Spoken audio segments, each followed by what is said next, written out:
Anda kembali di Anyu Sore pemirsa, banjir lahar hujan Gunung Semeru kembali menerjang jalur aliran lahar Sungai Leprak tepat di bawah jembatan Besuk Kobokan atau Geladak Perak Minggu sore. Mirisnya peristiwa berbahaya ini malah jadi tontonan warga.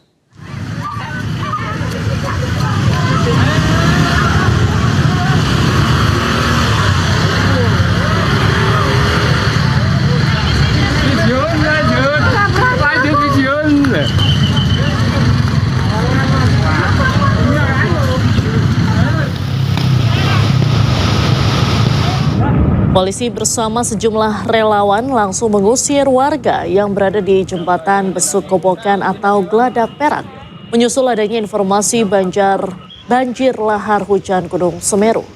Banjir lahar hujan terjadi setelah wilayah puncak Gunung Semeru diguyur hujan deras hingga membawa sisa material erupsi melintasi jembatan. Data seismograf pos pengamatan Gunung Api Semeru merekam getaran banjir mencapai 40 mm.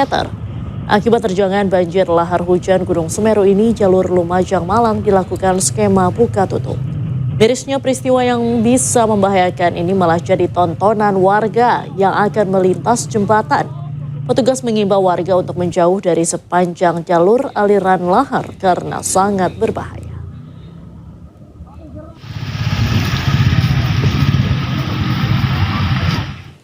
Untuk mengetahui kondisi terkini banjir lahar Gunung Semeru sudah ada rekan Yayan Nugroho yang saat ini berada di jembatan Geladak Perak Lumajang.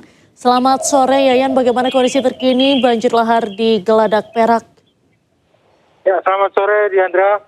Saat ini saya berada di atas jembatan Geladak Perak, berada di Desa Sumberwuluh, Kecamatan Candipuro, Lumajang. Tepat pukul 4 tadi banjir lahar melintas di atas jembatan ini.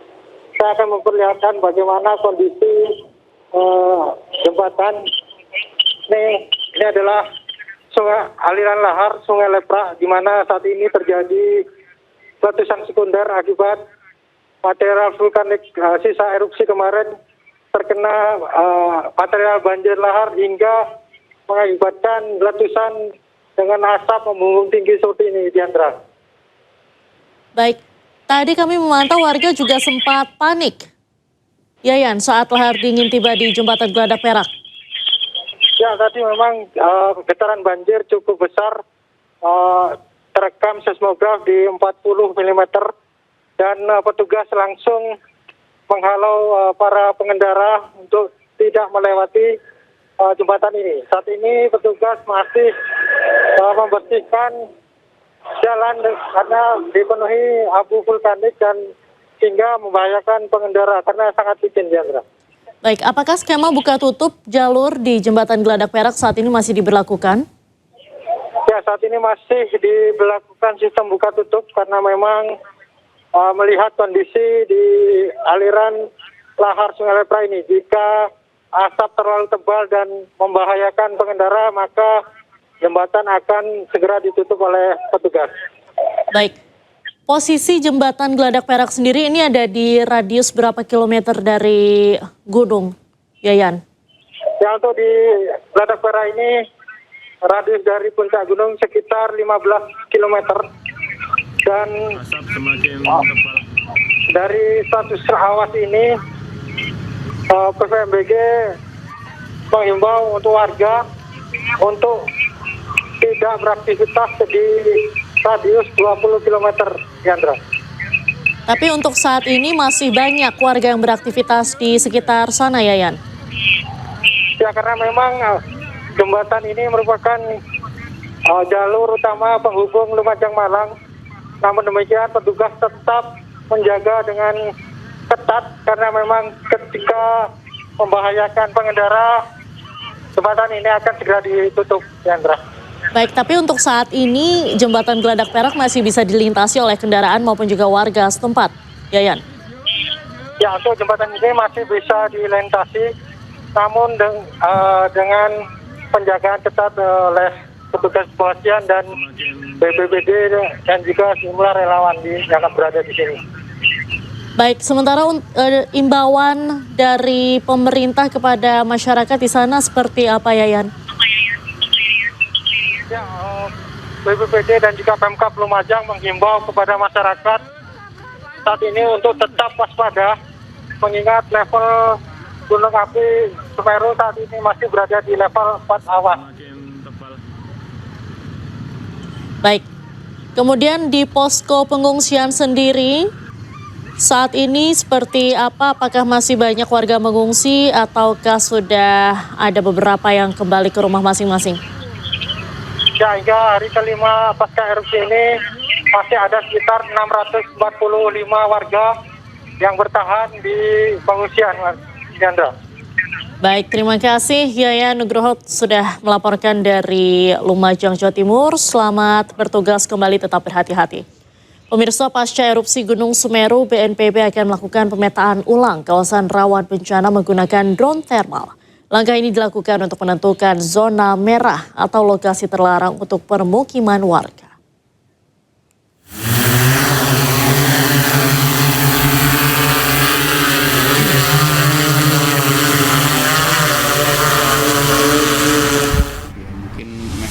Pasca erupsi Gunung Semeru di Lumajang, Jawa Timur, BNPB akan melakukan pemetaan ulang kawasan rawan bencana di kaki Gunung Semeru menggunakan drone thermal. Drone thermal digunakan untuk mendeteksi dampak sebaran awan panas Gunung Semeru yang terjadi 19 November 2025 lalu.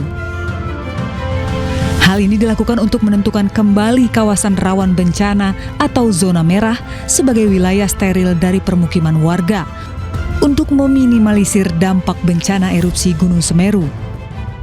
Kami koordinasi dengan BPBD Lumajang untuk memperbaiki delineasi dari risiko, mulai dari bahaya dan yang telah menjadi ancaman baru, kalau itu pun nanti terjadi tidak hanya fase letusan saja, tapi bila mana bahaya sekundernya itu terjadi. Rencana perubahan peta kawasan rawan bencana ini sangat dibutuhkan sebab dalam 5 tahun terakhir, erupsi Gunung Semeru berdampak ke permukiman warga. Sementara itu, kawasan rawan bencana erupsi Gunung Semeru telah mengalami 2 kali perubahan, yakni pada tahun 1996 dan erupsi tahun 2021. Dari Lumajang, Jawa Timur, Yaya Nugroho, iNews melaporkan. Pemirsa, para pengungsi erupsi Gunung Semeru mulai cemas atas nasib mereka. Pasalnya hari kelima pasca erupsi mereka kehilangan rumah dan seluruh harta bendanya.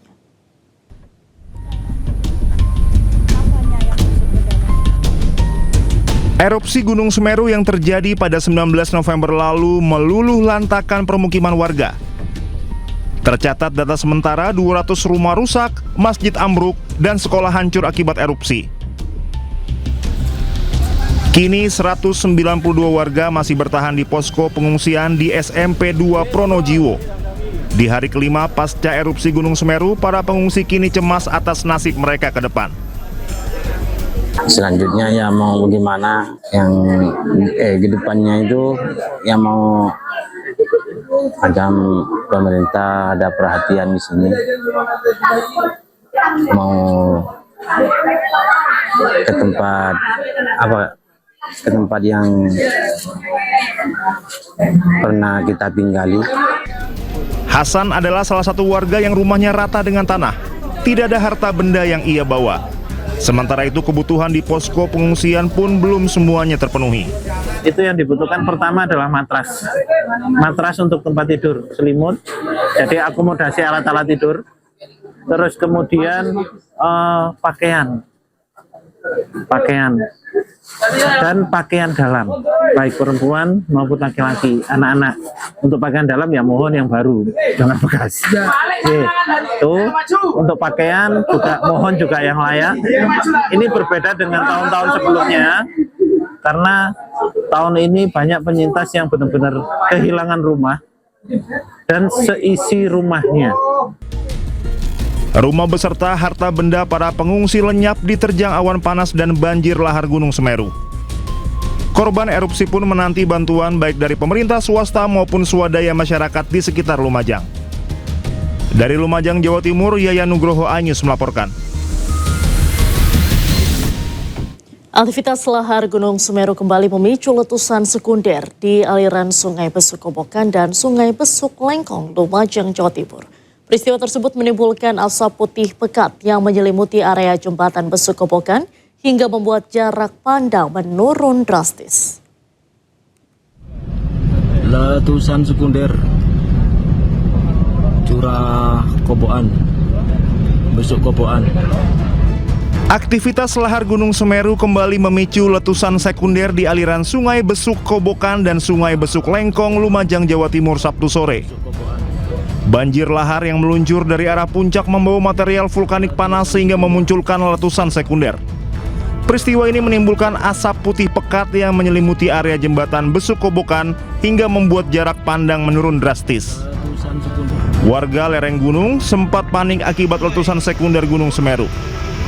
Petugas menutup sementara akses menuju jembatan Besuk Kobokan atau jembatan Geladak Perak untuk mencegah risiko kecelakaan karena jarak pandang terbatas. Sebelumnya pada Jumat siang, banjir lahar dingin kembali melanda aliran Sungai Gunung Semeru di Lumajang, Jawa Timur. BPBD Jawa Timur mencatat getaran banjir terekam seismograf dengan amplitudo maksimal 45 mm. Banjir lahar terjadi karena intensitas hujan yang tinggi berakibat pada naiknya debit air. Badan Geologi Kementerian SDM mengingatkan masyarakat mewaspadai ancaman bencana susulan berupa aliran lahar dingin Gunung Semeru menyusul tingginya intensitas hujan dalam 2 hari terakhir. Dari Lumajang, Jawa Timur, tim liputan Anyus melaporkan. Letusan sekunder. Kita ke informasi lain, pemirsa. Upaya evakuasi pencarian korban longsor Banjarnegara masih dilakukan hingga hari ke-8 pasca kejadian. Petugas pun harus merekayasa cuaca agar memaksimalkan evakuasi di semua sektor pencarian.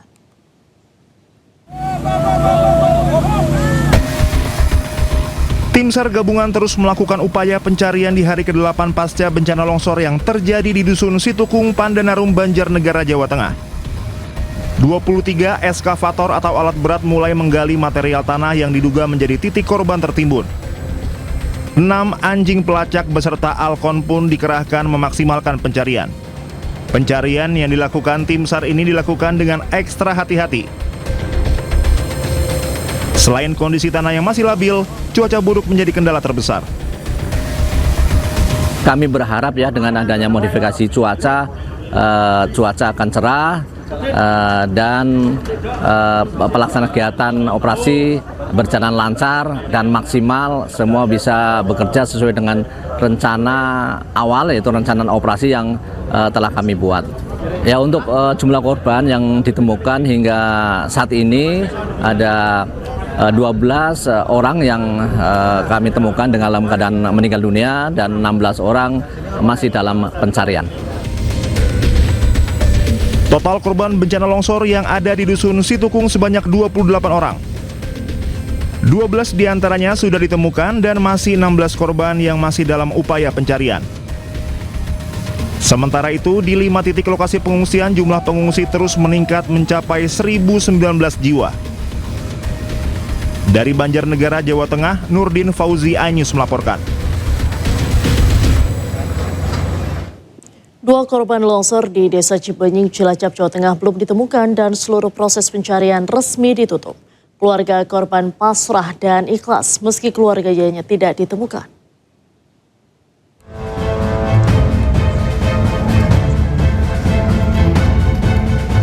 Aktivitas pencarian korban tanah longsor di Desa Cibenying, Cilacap, Jawa Tengah telah dihentikan.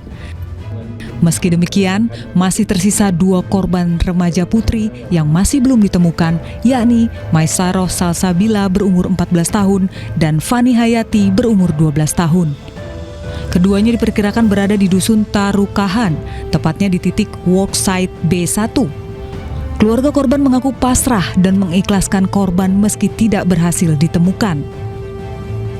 Ya, kalau masalah itu saya sudah ikhlaskan semua. Kalau harapan saya sih ke depannya ya bagi warga masyarakat yang lain yang kena dampak ataupun yang sudah kena dampak. Jadi saya minta mohon hati-hati, jangan dianggap sepele karena bencana ini kita nggak tahu kita bakal kapan. Hingga hari ke-10 pencarian, tim SAR gabungan telah berhasil menemukan dan mengevakuasi total 21 korban dalam kondisi meninggal dunia. Dari Cilacap, Jawa Tengah. Intensitas hujan yang tinggi membuat tanah longsor di kawasan Majalengka, Jawa Barat. 3 rumah tertimbun longsor dan sejumlah warga sudah mulai diungsikan pada Minggu siang.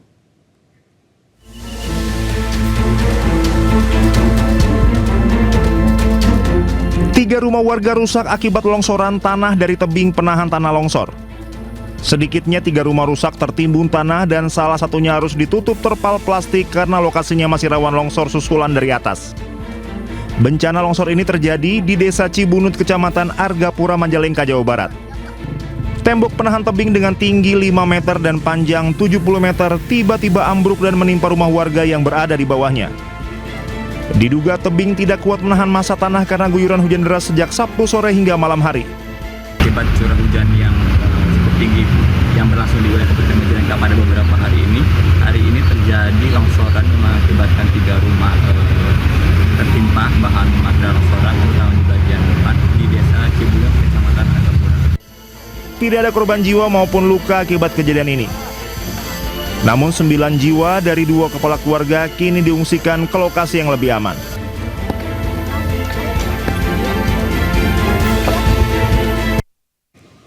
Polda Metro Jaya mengajukan perpanjangan masa pencekalan Roy Suryo CS hingga 6 bulan.